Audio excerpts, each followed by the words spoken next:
my cousins who were there most recently said it's a lot of spiders because no one's been there recently. Okay. Call the meeting to order for planning board, meeting Tuesday, May 26th, 6 p.m. If we can all rise for the pledge of allegiance. Pledge Allegiance to the flag of the United States of America and to the republic for which it stands, one nation, under God, indivisible, with liberty and justice for all. Roll call, please. Jim Abdallah, Yes. Abby Musser, yes. Tom Cosgrove, Yes. Carly Leary, yes. Kurt Burbidge. Yep. Hey, everybody's packet, we do have meeting minutes for the April 27th meeting. And a motion to accept those. I will make a motion to accept the meeting minutes from April 27th. I'll second it. Roll call. Jim Abdallah. Yes. Abby Musser, Yes. Tom Cosgrove, Yes. Carly Leary, Yes. Kurt Burbidge. Yes. We'll move to our one application for tonight. Again, this is a returning application, planning board application 26-03 for historic site review. Project name is 132 Court Street Garage Rehab, and the owner applicant is Robert Spencer. Emily, do you have a brief summary? Yep. So one agenda item tonight, this is, as the chairman said, a returning application. As a reminder, this is a request to straighten the existing carriage garage, replace rotting wood, footers and foundation, and repave the driveway in front of the structure. The residence is located in the Court Street Historic District at 132 Court Street. The zone is residential historic. And the applicant is with us tonight. As we reviewed last time, there is a historical history and significance at this location. I have provided a series of pictures of the property.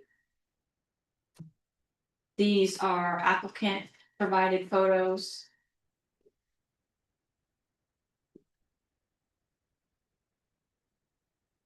And in your packets, you have a materials and methods that has been provided by the applicant. I have all of those summarized on this slide here.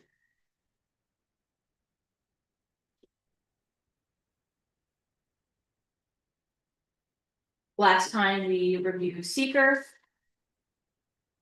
as a type 1 or a type 2 action. There were no comments made by any city departments on this application. We did receive a SHPO letter, which notes the carriage house as a contributing resource, but had no comments on the project specifically, as it was proposed as an in-kind replacement. That's all I have. Okay. Mr. Spencer, you have the opportunity to offer any additional information about your application. No, I don't have anything to add to that. Okay. Yeah. Board members, if you have questions, I know there were some questions in the pre-meeting and some questions from last month. This opportunity for us to ask questions and get clarification. Okay. So I think one of the main questions in terms of the use, do you see any of the usage changing with the garage of what it is today? It sounds like it's a garage with storage. Yeah, same, no changes. Yep. Okay. Just storage. along the side of the garage, there's doorway accesses to like the first main, the garage floor and the upper story. Right, Do you plan on creating new stairs or resuming access to those doors? no, we don't, they're, they might even be removed. We're not exactly sure, but once the contractor gets in there and sees what's going on. Yeah. We don't use them. There's, you know, obviously the second floor, there's no way to use that. There's no access to it. And we don't use the first floor door as well. So, and we don't see a need for it. So if it helps to increase the structural integrity of it, to take them out and put siding back up so that they're not there anymore, we're gonna look at that. So I would say, again, the building inspector has the authority for referral, and whether and what they refer for is very general. So if you're perhaps, if you're looking at a potential of removing those doors, we add that to the application. If it's removal of doors, then there's no question if for some reason it came up and you want to remove them. Mhm. It's been approved here. You Okay, know, and removing with and refinishing with like siding. You know yeah, what I mean? yeah. Then it's, I figured that would be okay, one way or the other, if they either stayed or they were returned back to siding like it is. It most likely would be, and I think, what Jim's saying, and what the board usually tries to do with all the applicants is just let you know through that there is a process that the building inspector may take. And if you have that on the application now, they won't stop the work if at some point they come to inspect and they say, hey, I noticed you were removing doors. The building inspector won't know if they're historical or not, or they're part of the application or not. I don't think the board has any objection to removing them, but it's Okay. more along the lines of, if they're not on there, if the building inspector does Right. object, they might stop the work, and we don't want that to happen to you. And Can so I I- think that's can I the add it- conversation. And add it on and not have it delay my timeline? Yes, yeah, that's Yeah, really absolutely. the right.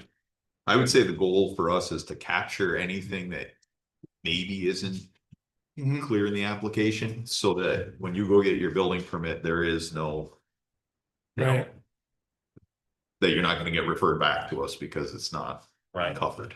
okay, So sounds good, yeah. Yeah, anything done to the exterior of the building, the reason we were asking about the doors is if we wanted to add a staircase, for example, and it's not on the permit. Because it's part of the historic district, you would then be referred back to us, and then you might have to wait, and then that might stop you from doing that work. We don't want that to happen. We don't want to see it for an exterior staircase. We'd rather just give you the all clear now. For that, Good so, idea from experience. yeah. So again, aside from the matching like siding, same thing on the front, do you plan on replacing any of the garage doors or any of the, I hope not. okay. Yeah. They're a little wonky from all the settling over the years, but Sure. otherwise they function and I would like to keep it that way. Keep them Yeah. in place, okay.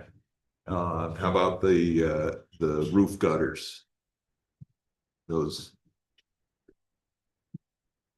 Or the one that shows the downspout right yeah, there. there's Yeah. two roof gutters on Uh, either side, maybe. It's possible that the downspouts there get removed during the construction, but we would intend to put them back up. Keep them as Yeah. is, Yeah, Put okay. them as is.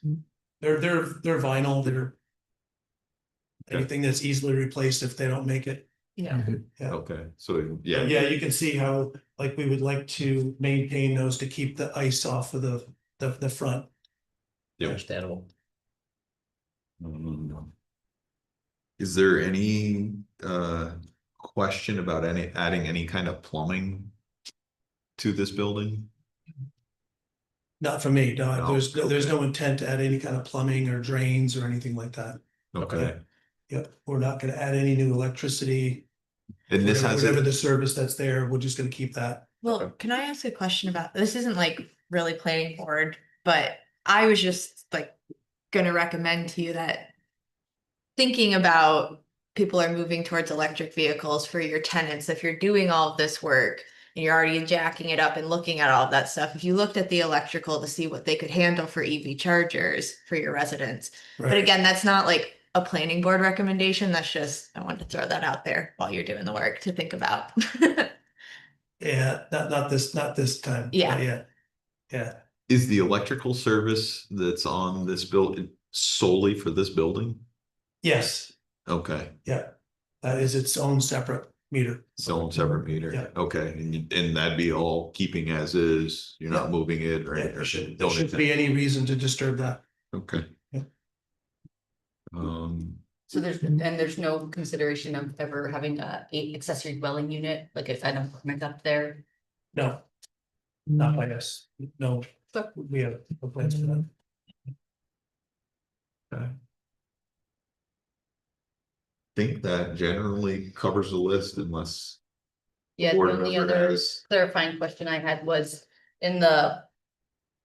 List of work, it talks about, matching the siding as closely as possible. Is there concern that the actual siding can't be matched? Like the profile or whatever the, specific historic. Looks like that's just, it's a standard kind of a siding, but I didn't actually look for that specific dimension. So that might be the latter of what you have a few engineers and architects on the board who read a lot of the specs and things that come Yeah. from contractors like that, so we Yeah. weren't sure what they meant, if it was just canned language that says, we will try to replace in kind, and that's what they would do, or if there was a separate conversation, around it because of anything specific historic to this building. It doesn't sound like it from what you told us, so I don't know if there was anything else you wanted to dig into with it, but most of the recommendations from the board, because you've said it's gonna be replacement in kind, again, just trying to get it all in one fell swoop on Yeah. that. That conversation along with, I don't know if you wanna go to the picture of the window on top. Yeah, this one here. So The That- spider web. yeah, I think that was the other conversation that we had as a board, was if there was gonna be any damage to, if anything was to be damaged during the process, which happens.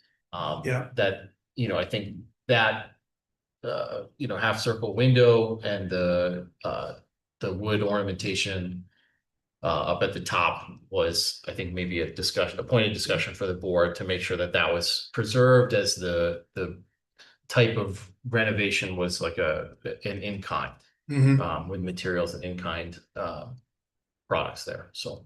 right. Well, that's our intent, is if anything like that is to break. But maybe what we could do is, I was thinking about this since the questions. From last month, is to maybe remove some of those during the construction. Proactively just remove them. Remove windows all around because they are old wooden sashes. And that would include that, I mean, it's removable, that one's gonna take a little bit more work, but it might be worth it. To make sure that they're all safe and ready to put back in when it's done.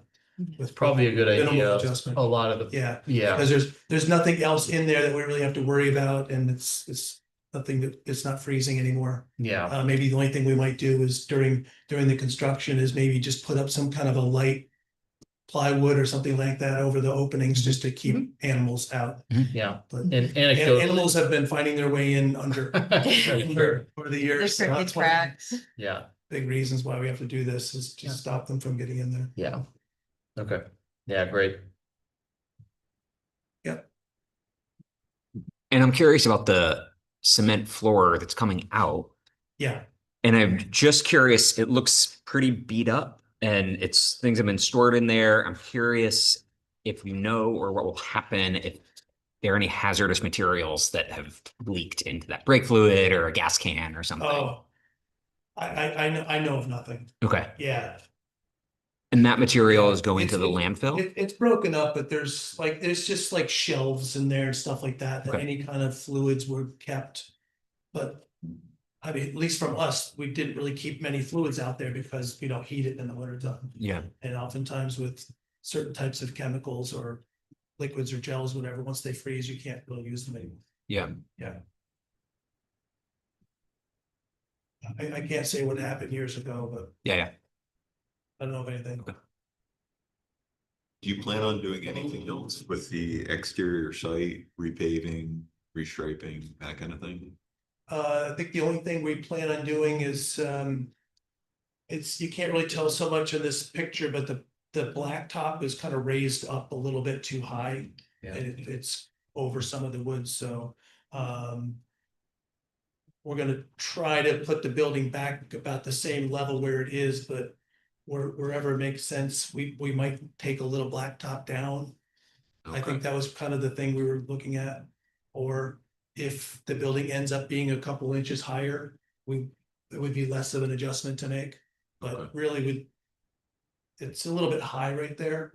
It's just been paved over from the last, but we'd like to maybe try to restore some of that previous grade. I don't know what the original was, but go back a little bit toward original grade with our contours.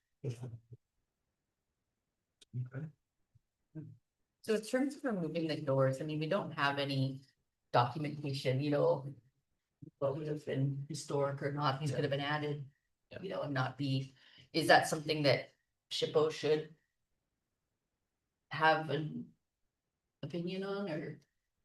I'd like to keep that bottom floor, the first floor door. Because that one's a little nicer, it's got that nicer molding. I don't know if that's original or not, but I just wanted to make sure that doesn't compromise. Like that's partly where the wall is coming out, is under that bottom floor door. But if that can be adequately reinforced. And then structurally sound again, we'll keep that. The one above, we don't really have any interest in keeping that one. We don't want to have any Yeah. And that just looks like a. any pretty standard accidental field. access opening or anything like that. Sure. Yeah. And we don't need any stairs. We have stairs right inside, right where the other person door is on the front. You just open the door and you just go straight in up the stairs. Okay. It's easy. So from a historic preservation perspective, in the absence of any information as to what would be historic or not on the building, it's all on the table, you know what I mean? I mean, because you could assume like, oh, this window is historic in nature and those, the detailing in the gable, but things that aren't obvious, like these windows look older, they actually match the windows in the picture of the house from the Mhm. 70s. But like, to your point, these don't look necessarily historic at all, so Yeah. can we assume that they're not? Right, the front, the overhead doors are different. Yeah, It's two Yeah. two wooden ones with windows and then an aluminum one with no windows. or are we adhering to as something is today, you know what I mean? I would say that's up to the board. Yeah, Truly, I mean, we've got a SHPO letter now, which is in terms of raising the structure and securing it. SHPO's advisory in nature as it is. And it's up to the board if they want to include that or just leave it off for now. What do you mean leave it off? So we were looking to to put that in I was offering that as Yeah. a potential condition that the board could add to the application. If the owner decided that when they get into this, they were gonna remove the doors, Yeah, just include it so that there's not the potential of returning in the future again, Right. because they wanna. oh yeah, I think we should include it. I mean, even if like the hole was there when the building was built, that's clearly not a historical door. Mhm. And if you're not gonna put a staircase on, I think it's just becomes a safety hazard. Yeah. From the Yeah. inside, so I Yeah. think that if you can structurally get rid of a door that leads to the sky, that's probably good.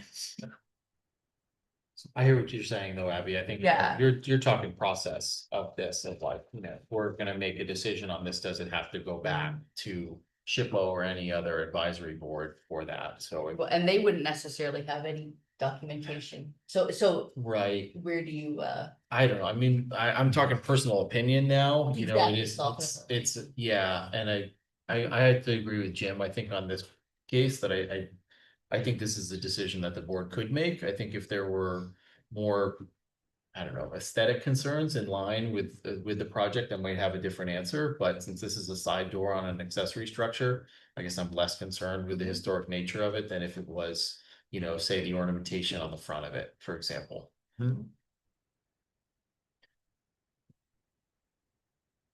Okay. or the cupola, for example, Mhm. Any other questions or comments from the board? If not, we do have a public hearing still open from last month. Emily, is there, I don't see anybody in the audience, so Emily, is there anybody online? No.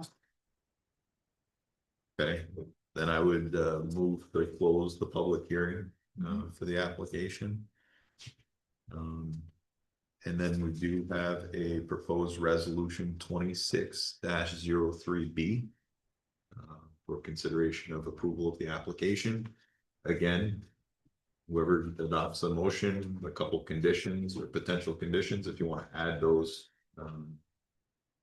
for clarity for Barb. I have a question. I'm done? Okay. On the agenda, there's no resolution for the closing of the hearing, and since we left it open and we just closed it, do we have to? We never make knew a resolution to close To it. close We it have like not. we we normally typically just do? move when- to close meeting, but I just didn't know, I'm asking, I don't know. that's typically how it's been done in the past. Is Yeah. that it- Okay, when, I've Close never it. seen one that was held open till the next meeting, so, okay, so we just close it like now. Actually.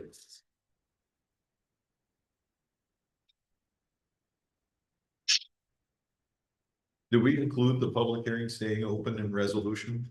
We did in the minutes, in the meeting minutes from last week.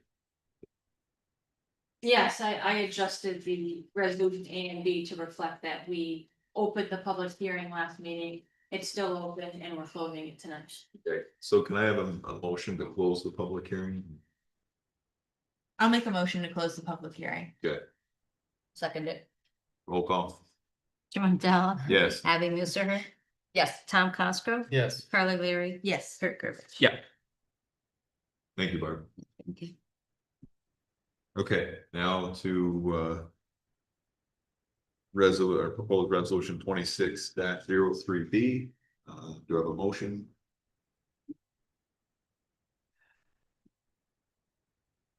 I can make a motion on resolution number 26-03B. And the motion is to approve the resolution with, I think I heard two conditions. One may not even be a condition. All changes as proposed in kind with like materials, in-kind materials.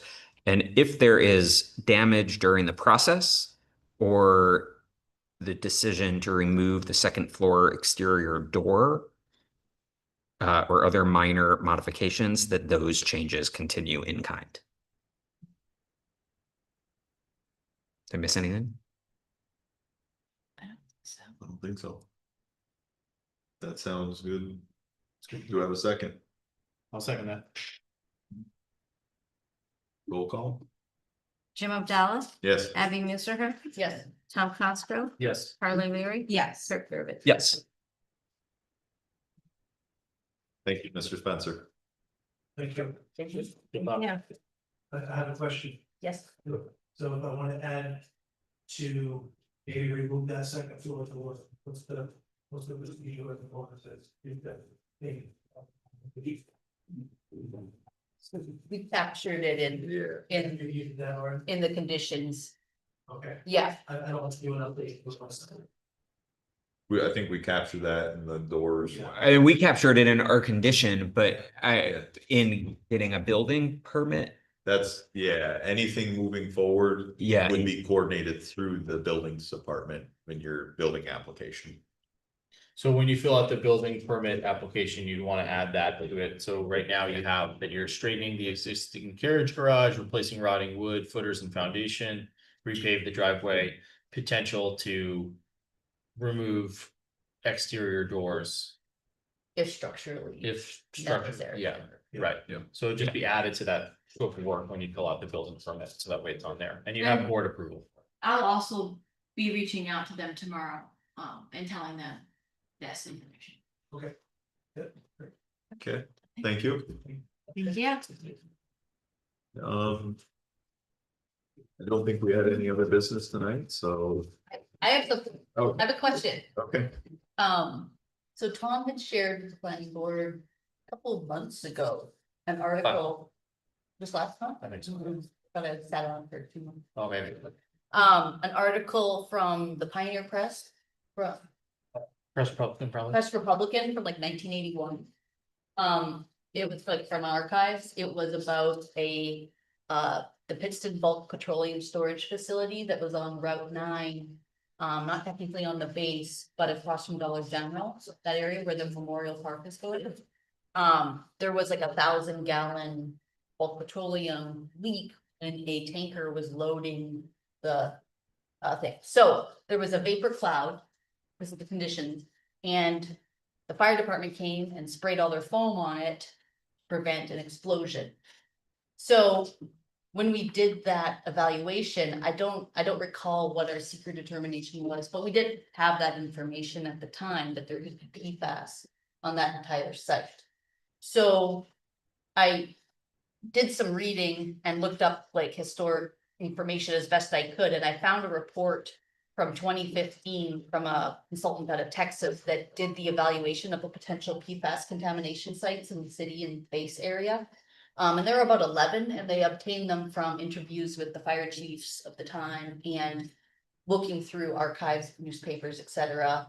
But that Dollar General Pittston Bulk Petroleum Facility site wasn't one of the sites they identified. My question is, does the city, like, what resources am I missing?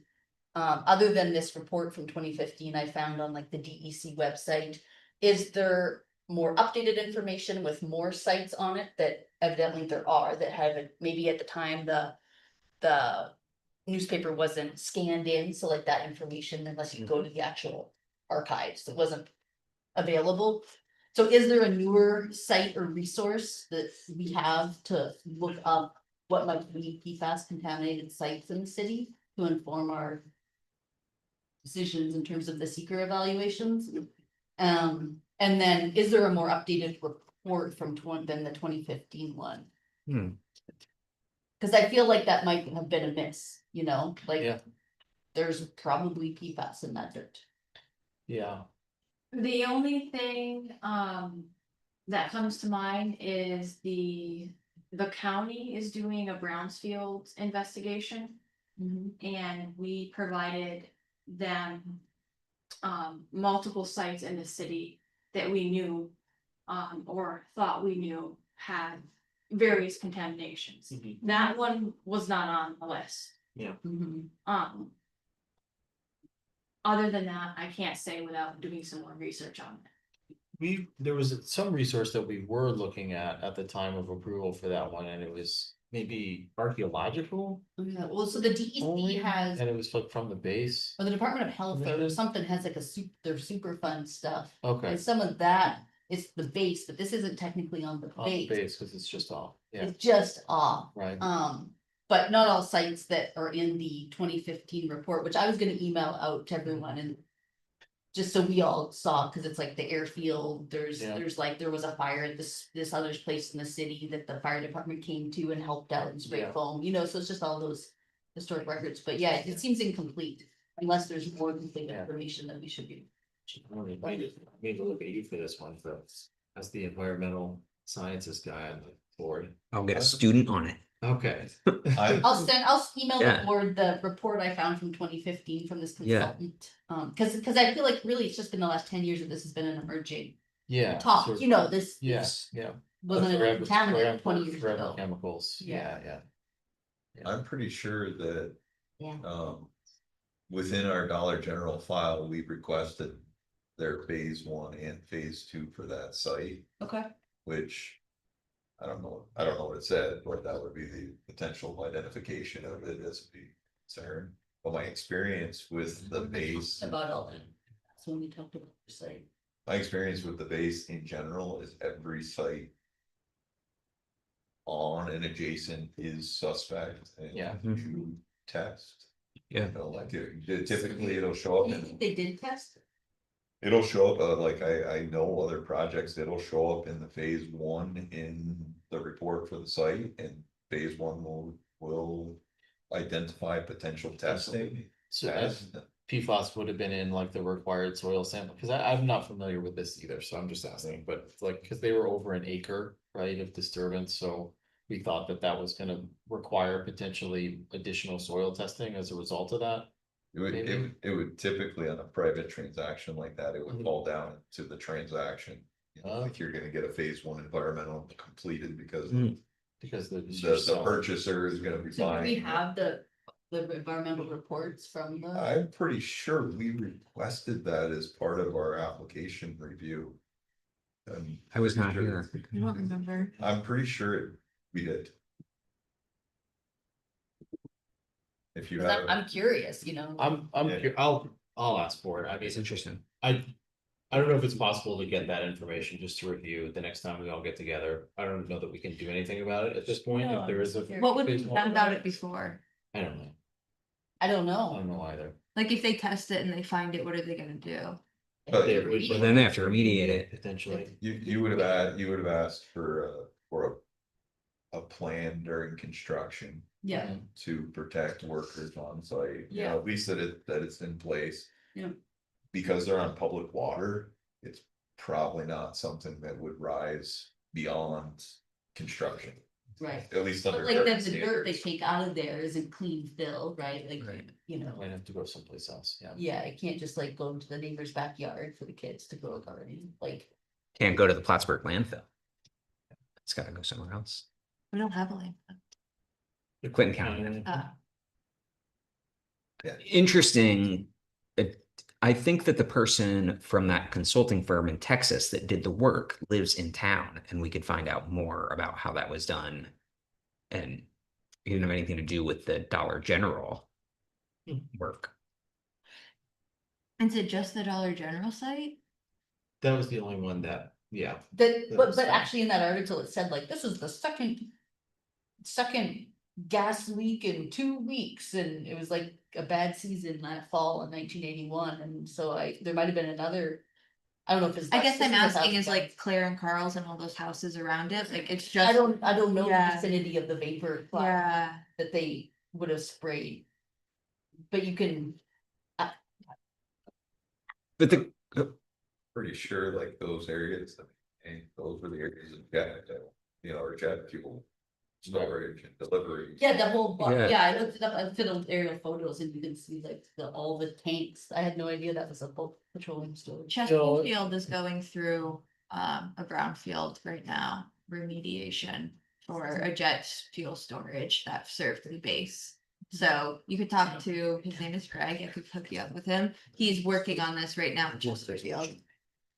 I'm mostly curious just for like, if it's something that the board needs to request, if we're working around the base. You know, we've had other applications come in from on the base for Right. additional building So over what's the there. takeaway moving forward? I'm kind of curious, like. Yeah. we- I don't know. I don't, because right now I don't One or know two. where these like. Like, is there a GIS map that I click and I can see all where the brownfields are or the. There's gas environmental brownfields? resource map with the DEC. yeah, That's the. But But that other wasn't than on, that, right? I'm not sure. I don't know what they've done, because to your point, like it's been 10, I mean, 10 years ago, this was a big concern that kind of came up for places, and I don't know.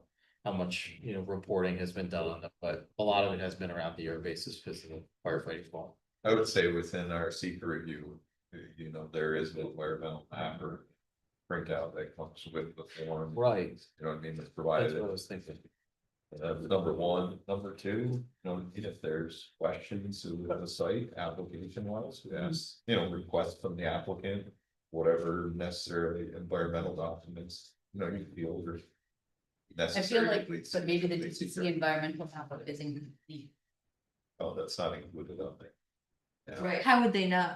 well, that's what I'm saying, it's incomplete because. Yeah, The PFAS sites were all just determined from in 2015 in that report, and unless there's been subsequent.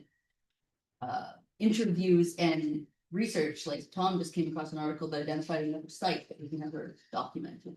Yes, yes. yeah. Is there a gap right now? I think there's a gap everywhere Yeah. for brownfields. I think that we don't know Yeah. because people had uses, and unless people are keeping track of those uses over time, land gets sold and turned over quickly. Right, You might not know what's a brownfield and what's not. Yeah. So like part of it does rest on the people who are buying the property to like test their own properties Yeah. as well. Like our new house, it's at the outlet of the Salmon River, which is all the outlet for the water that drains off the airport's tarmac. So I'm like, before my kids are playing that sand, I think I want like Mhm. soil sample of the sediment in there. Yeah.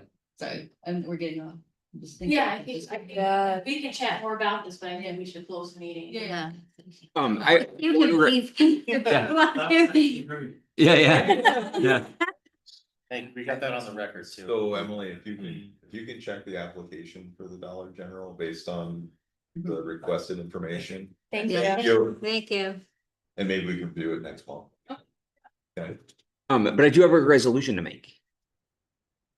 A resolution to thank Abby, Muser her, for her years of service to the planning board. And an official resolution.